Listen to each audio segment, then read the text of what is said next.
Hi guys, welcome back to our channel. இன்றைக்கி நம்ம தலைவன் தலைவி இந்த படத்தோட ரிவ்யூ தான் வந்து பார்க்க போகிறோம். இந்த படத்தோட ஒன்லைன் ஸ்டோரி என்னன்னு பார்த்தீங்கன்னா, நம்ம ஹீரோ வந்து ஒரு புரோட்டா மாஸ்டராக இருக்கார். இவருக்கு வந்து பொண்ணு தேடுறாங்க. அப்போ நம்ம ஹீரோயினை வந்து பார்த்து நம்ம ஹீரோவுக்கு பிடிச்சிருது. அதே போல் வந்து ஹீரோயினுக்கு வந்து ஹீரோ வந்து புரோட்டா விதவிதமாக கொண்டு வந்து கொடுக்கறதுனால அவங்களுக்குமே ஹீரோ மேலே ரொம்ப ஒரு பிரியம் வந்துடுது. இதுக்கப்புறம் பார்த்தீங்கன்னா ரெண்டு பேருக்கும் கல்யாணம் ஆகுது. அதே நேரத்தில் வந்து ஹீரோ வந்து புரோட்டா மாஸ்டர் தான் அப்படிங்கிறதுனால சரி ஓகே நல்லா தான் புரோட்டா சமைக்கிறாரு அப்படிங்கிற மாதிரி சொல்லி ஓகே ஆகுது. இதுக்கப்புறம் ஹீரோயினோட வீட்டில் இருந்து அவங்க ஹீரோவோட வீட்டுக்கு வராங்க. இவங்க வந்து ஒரு ஹோட்டல் தான் நடத்திட்டு இருப்பார். இப்போ இவங்க ஹோட்டலில் ஃபஸ்ட்டு கல்லால் உட்காந்துருப்பாங்க. அப்படியே சின்ன சின்ன பிரச்சனைகள்லாம் வந்து கடைசியாக வந்து ஒரு பெரிய ஒரு பிரச்சனையாக ஹீரோயினுக்கு வந்து அவங்க அம்மா சைடில் இருந்து சொல்லக்கூடிய விஷயங்களுக்கெல்லாம் கேட்டு அப்படியே சண்டை போட்டு திரும்ப அவங்க அம்மா வீட்டுக்கு போகிறது, திரும்ப ஹீரோ பின்னாடியே போய் சமாதானப்படுத்தி கூட்டு வருது. இப்படியே வந்து போய்கிட்டே இருக்கும்.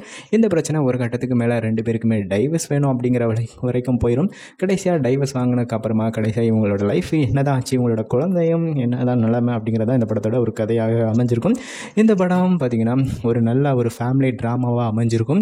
இந்த படத்தில் விஜய் சேதுபதி அவரோட நடிப்பாக இருக்கட்டும், நித்யா மேனன் அவங்களோட நடிப்பாக இருக்கட்டும், ரெண்டு பேருமே சூப்பராகவே நடிச்சிருப்பாங்க. அதேபோல் இந்த படத்தோட பாடல்கள் பார்த்திங்கன்னா முதல் பாடலே வந்து பயங்கரமான ஒரு பாடலை வந்து கொடுத்து மிகப்பெரிய ஒரு வைரலாகவும் இந்த படத்துக்கு ஒரு ஹைப்பை ஏற்றின பாடலாகவும் அந்த பாடல் வந்து அமைஞ்சிருந்துச்சு.